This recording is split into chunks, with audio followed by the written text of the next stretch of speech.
ములుగు జిల్లా ఏటూరు నాగారం మండలం చిన్నబోయినపల్లి గ్రామంలో రైతులు యూరియా కోసం ఆందోళన చేస్తున్నారు. పెద్ద వెంకటాపూర్, శివాపురం, గోగుపల్లి, పాపల్లి, దొడ్ల, మల్యాల, కొండాయి రైతులకు యూరియా సెంటర్ ఏర్పాటు చేశారు. గతంలో యూరియా కోసం పురుషులు మాత్రమే వెళ్లి కొనుగోలు చేసుకుని వచ్చేవారని ఇప్పుడున్న పరిస్థితుల్లో భార్యాభర్తలు ఇద్దరం రావాల్సిన వస్తుందని కూడా ఆవేదన వ్యక్తం చేస్తున్నారు.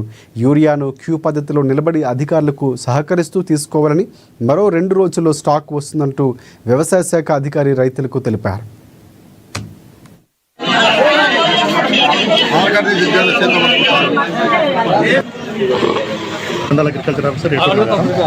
మనకు ఈరోజు 20 టన్స్ ఇక్కడ యూరియా వచ్చింది. పిఎస్సిఎస్ చిన్నబోయినపల్లి బ్రాంచ్ ఇక్కడ మనం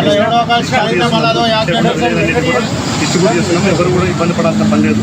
మళ్ళీ 1-2 రోజుల్లో మళ్ళీ ఇంకో స్టాక్ కూడా వచ్చేది ఉంది కాబట్టి ఎవరు కూడా ఇబ్బంది పడకుండా మీ డీటెయిల్స్ చూపించి బ్యాగ్స్ పట్టుకెళ్ళాలని కోరుకుంటున్నాం. మాది ఏటూరు మండలం శివాపురం గ్రామ పంచాయతీ.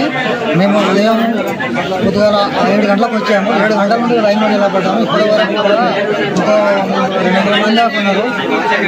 మాది ఇక్కడ అకాల వర్షాలకు పంటలు మురగాలు వేసాము. మేము మా ఏరియాలో జూన్ నెలలో ప్రారంభంలో స్టార్ట్ చేసాము. మేము వేసాము. అకాల వర్షాలకు మా పంటలు కొట్టుకపోయినాయి. ఆ ఉన్న పొలానికైనా కలుపు యూరియా చల్లుదామని లైన్లో నిలబడ్డాము. ఆ బస్తాలు ఇంకా కొంచెం ఇంకా ఇప్పుడు కాకుండా కూడా 2 రోజులు 3 రోజులు మళ్ళీ 2-3 రోజులు వచ్చేటట్టుగా ఏర్పాటు చేసి ఉంటే మా యొక్క రైతాంగానికి కొంచెం మేలు చేసిన వాళ్ళు అయితే ప్రభుత్వం తొందరగా చొరవ తీసుకొని మాకు మా రైతులకు తొందరగా బస్తాలు యూరియా బస్తాలు పంపిణీ చేసే విధంగా చర్య తీసుకోవాల్సిందిగా మేము కోరుకుంటున్నాము.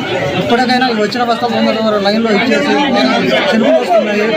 నీళ్ళు కూడా కొంచెం పట్టాలని కొంచెం సమయాన్ని వృధా చేయకుండా వచ్చిన రైతులు ఎవరు ఏ కథ అనేది ఇక్కడ పిఎస్సి సెంటర్ వాళ్ళకి తెలుసు కాబట్టి రైతు అనే వాళ్ళకు గుర్తించి